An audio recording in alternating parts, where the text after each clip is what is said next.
I'm telling you, you won't be able to handle the truth. There's some things in this world that weren't meant for mortal eyes. I don't care. Stop using synthetic dyes made from petroleum to color what we eat and drink. Problem is, industry is making money on keeping us sick. Orange juice, natural flavors. Vanilla coffee creamer, natural flavor. Water, natural flavors. Natural essenced. Bread, natural flavor. So how could vanilla yogurt not have any vanilla bean in there, but still be called vanilla? It's because of natural flavors. Walk around the grocery store. Natural flavors are the biggest lie at the store. Finally, after all these years, I'm about to find out what makes a Krabby Patty taste so good!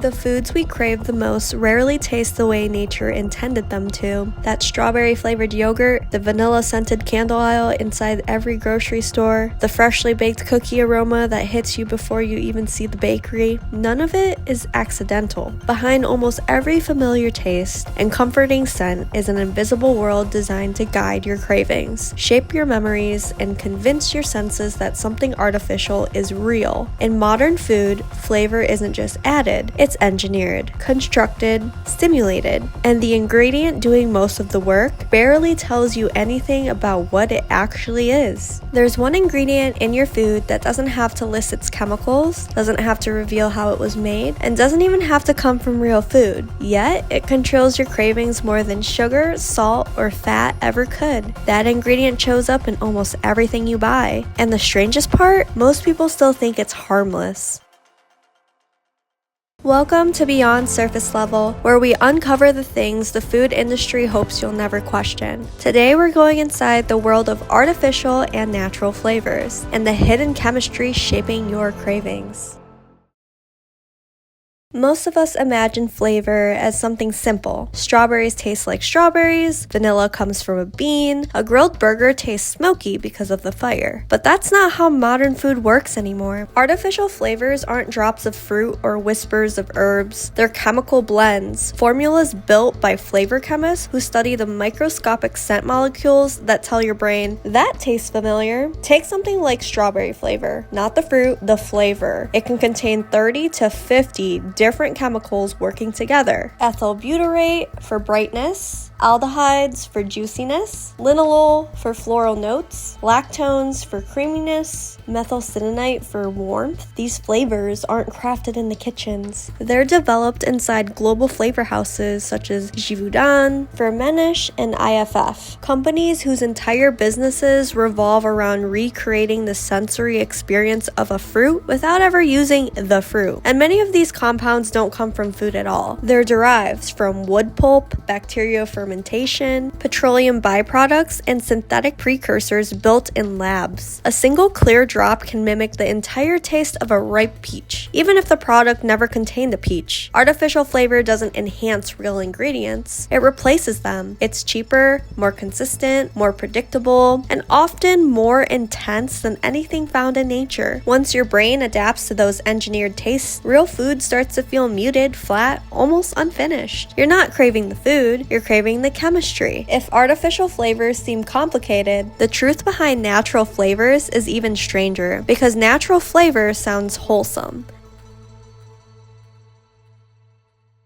Pure, safe, almost like the opposite of artificial. But legally, natural flavor has almost nothing to do with nature. The only rule is that the starting molecule must come from a plant or animal. Once that single requirement is met, anything goes. The flavor can be distilled, extracted, heated, modified, fermented, purified, and chemically transformed using dozens of additives, stabilizers, solvents, preservatives, carriers, and emulsifiers, none of which have to appear on on the label. A natural flavor can be built in the same labs by the same chemists using the same processes as artificial flavors. The difference is paperwork, not purity. A natural vanilla flavor might still come from wood. A natural lemon flavor might have no lemons involved. A natural berry note can legally come from compounds found in beaver glands. Rarely used today, but still legally allowed, because the system prioritizes the origin of the first molecule, not the reality of the final product. So why do companies use these flavors? Stability, shelf life, consistency, and costs. Real ingredients spoil, vary, and require storage. Flavors don't. They let a drink taste like strawberries without a single strawberry inside. They give cereal a honey note without honey. They make yogurt fruity without fruit. Natural flavor is less a sign of real ingredients and more a mask for ingredients that are missing. Here's where it becomes even more powerful. Flavor doesn't just affect taste. It affects emotion. Your brain doesn't separate what you taste from what you feel. It stores them in the same place. Smells and flavors become shortcuts to memories, even memories you didn't realize were connected to food. And flavor engineers know this. For example, let's go with artificial banana flavor. It's based on the Gros Michel banana, a sweeter, creamier species that went extinct in the 1950s. Yet the flavor still triggers a nostalgic comfort, even for people who've never even tasted the original fruit. Birthday cake flavor is another example. It blends vanillin, buttery aromatics, and sweet compounds that mimic the feeling of childhood celebrations, even if your childhood cakes never even tasted like that. Cotton candy, bubblegum, blue raspberry, none of these exist in nature. They're emotional cues, manufactured familiarity. Even some grocery stores pump fresh baked aromas through the air vents, not because cookies just came out of the oven, but because the smell increases the purchases. When a flavor activates emotions, it becomes more than taste. It becomes connection, comfort, belonging. And once a product captures that emotional imprint, you don't come back for the ingredients, you come back for the feeling it gives you. All of this reveals something deeper. Flavor isn't a detail in food, it's the entire experience. When your brain learns an engineered flavor, something consistent, amplified, predictable, it forms a loop around it. This taste equals comfort, this scent equals reward, this sweetness equals nostalgia. But there's a catch. Artificial and natural flavors rarely carry the nutrients your body expects. A strawberry flavored drink doesn't behave like real strawberries. A vanilla flavored snack doesn't offer the calming compounds found in an actual vanilla bean. A peach flavored product contains none of the antioxidants or minerals your senses anticipate. Your body receives the signal of nourishment without the nourishment. So it keeps searching, reaching, craving, not for the food, but for the sensation, the memory, the illusion. And once those engineered tastes become your baseline, natural foods start to feel bland. Fruit tastes so subtle. Fresh flavors seem weak. Real ingredients feel almost incomplete. Your cravings aren't built around nutrition anymore. They're built around familiarity, the consistent flavor profile created in a lab. When you crave these foods, you're not just craving the product, you're craving the illusion attached to it. Understanding artificial and natural flavors isn't about fear, it's about clarity. Most of the foods we reach for today aren't built around ingredients. They're built around sensations, tastes created to feel comforting, familiar, nostalgic, or exciting, even when the product itself barely resembles the real thing. But once you notice how these flavors show up, how often they repeat, and how they shape your cravings, something will shift.